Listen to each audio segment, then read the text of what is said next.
rundown, the full breakdown of the Yorkshire golf courses for this edition of Extra Downs. We can do that. I can break down the pubs. Yeah, what you can remember of them. The 19th holes. The weather was good. Was spectacular. The weather was good. I can in see. England, as you know. Yeah. Well, as you well know as well. Having lived there for many a year, it was actually pleasant. The end of May can be dicey. Tricky. Yeah, especially up there in Yorkshire. Every time of the year can be a bit dicey in Yeah. England. Not just the end of May. All right.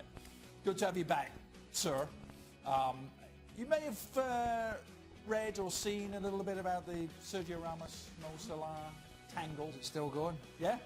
Have you signed the petition, more importantly? Well, Jason wants to know, why did 500,000 people sign a petition to punish Ramos? There's 500,000 people with nothing better to do in their life. There's 500,000 people who need to get up in the morning and look themselves in the mirror and say, have I got nothing better to do in my life than sign a petition over a challenge on a football field? It is a little bizarre, I've got to say. More than a little bizarre. Well, who starts the petition? Who wakes up in the morning and says, I'm going to have to put a petition together. Right. And I'm going to have to take it to UEFA and He needs to FIFA. be punished. And people mustn't make challenges anymore. Somebody's woke up and thought that. And then 499,999 other people Signed that. People, idiots, have signed it.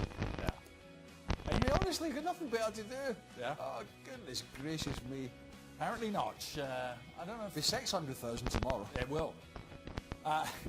Signing a petition to get me off this show next. Oh, How many of that get a few, wouldn't it? where do I sign? Well, probably, yeah, I was gonna say- 500,000. Yeah, Yeah, a lot of my Dan colleagues. Thomas is leading the petition right now. Given the age of one Sergio Ramos and Cristiano Ronaldo and a few others maybe you could throw in there, the over 30 brigade, are we witnessing the end of an era for Real Madrid? Says Stefan. And Shaggy, you can chip I right believe over. it. Craig likes end of an era. Well, we had this. Do you like I won't go into in detail, but I did have an argument with several of my colleagues about the end of an era at Barcelona at the start of the season, Yeah. when they tried to pummel me that it was the end of an era, and I was like, hold on, just slow down a minute. It's not always just black and white. Right. You know what I mean? There are some middle ground here. Yeah. And lo and behold, they had quite a successful season. So I don't think so. No. No, well, not for Real A Madrid. lot of but- people have jumped to that because there's No, a but, lot of I mean, over 30s now. Yeah, and understandably, all players come to an end at some point or the other. Even players like Cristiano Ronaldo and Sergio Ramos. I think the thing with Real Madrid is they certainly have enough young talent coming through, heavily linked with Neymar. If they can do that, yes, they come to an era in one sense, but it's a pretty smooth transition into the next. Not surprisingly, Real Madrid dominating the questions. Honey is going to get on the act with Zinedine Zidane gone now. Does that mean that Gareth Bale stays at Madrid? Benzema finally is sold this summer. Is that how it's all I think as a player, I think certainly as a player when you're at loggerheads, and maybe that's the wrong terminology, but when you're certainly not the favourite of the manager, as Gareth Bale wasn't under Zidane in the end, and in your mind you're thinking I might need to go to pastures new. When that changes, you do take a back step, unless of course he's had enough of living in Madrid and he wants to say return to England or go to Germany, which has been reported with Bayern Munich. I would find that surprising about leaving the Madrid lifestyle and the weather and playing at the Bernabeu. I think it is purely a management issue. So with that changing, I think what he'll do with his agent is probably sit back, wait and see who's coming in, how it's going to pan out, and then they'll make a decision. So I would say his mindset will probably, I think, have changed. Yeah, look, you understand Gareth Bale feeling the way he did and saying what he said immediately after the Champions League final. The fact of the matter is there are a lot of hurdles between Gareth Bale leaving the Bernabeu and going in anywhere else, namely a transfer fee, who's willing to pay that now and still match his wages. Now all of a sudden you got a fresh opportunity with a new manager, with Zidane stepping down. Maybe that's the clean slate you're looking for. So expect Gareth Bale to say no more for the next couple of months. There's a World Cup to get through, and then all of a sudden as teams start focusing on next season, maybe you start to see some of that dust settle. Let's not kid ourselves here. If he thinks he's going to play and he's at Real Madrid, and he's living in Madrid, and he's happy with all that when you throw it in. Do you really think he wants to come back and play in England? Not many better places even to at, be. even at somewhere like Man United or Man City or Chelsea or like whatever. Madrid to that, if he's happy, no chance. Did you guys both play against Steven Gerrard and Frank Lampard at the start? Oh, actually, well, yeah, when No, I never. No Gerrard for you. Not that I I did. recall. Frank was a young boy at West Ham when I played against him, and Stephen was a young boy coming through at Liverpool. Yeah, very young. How do you think they both?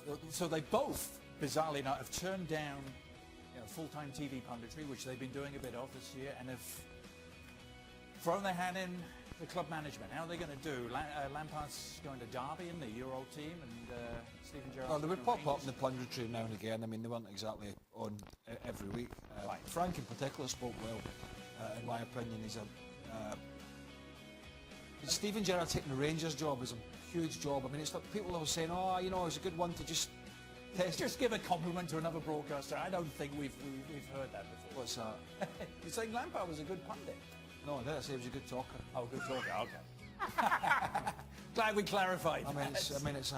But the two. I didn't see much of Frank. Do you think the two of them are management? I don't watch much of the other people, but whatever they do, they do. Management Look, potential.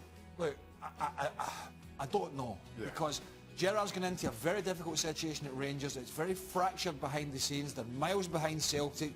They've had huge problems. It's not a great squad of players. He needs money. Have they got it? I doubt that very much. Frank got into the Championship at my old club, Derby County. It is a bear pit, the Championship. You know, Rangers will have expected to challenge Celtic. I don't think that will happen unless you spend a lot of money. And Derby will be expected to get promotion. Frank might get some money to spend, but what, they play 46 games in the league alone? It's tough. The answer is you just don't know until you get in there and see if it's for him. What's your gut feeling, Shaka, about these two?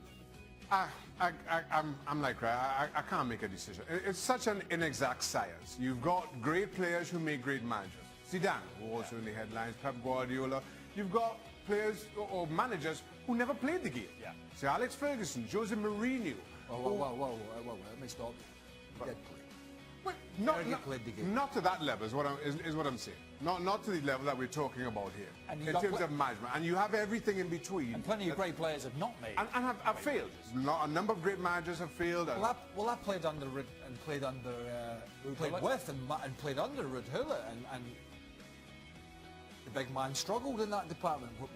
All the clubs he's been at, and he came over here. He struggled over here in the US. He struggled at Newcastle. He had some success at Chelsea, but he struggled with the management of players. I don't know. I don't know how both these will handle. Looking at the personalities from the outside, it would seem Lampard would be more, I think, have a better chance of dealing with players than Steven Gerrard. That's only looking from the outside at kind of how their personalities are. I think Frank's a bit more easygoing, probably tough as all boots behind it all. But it's about how they're going to deal with players. Two things: money and dealing with players. You need the money to be successful, and you need to be able to deal with the players, and they need to be able to respect you, because it doesn't matter if you've got 95 England caps and a Champions League and a league title. The players will figure you out, no matter what level you're at, if you try to pull the wool over their eyes.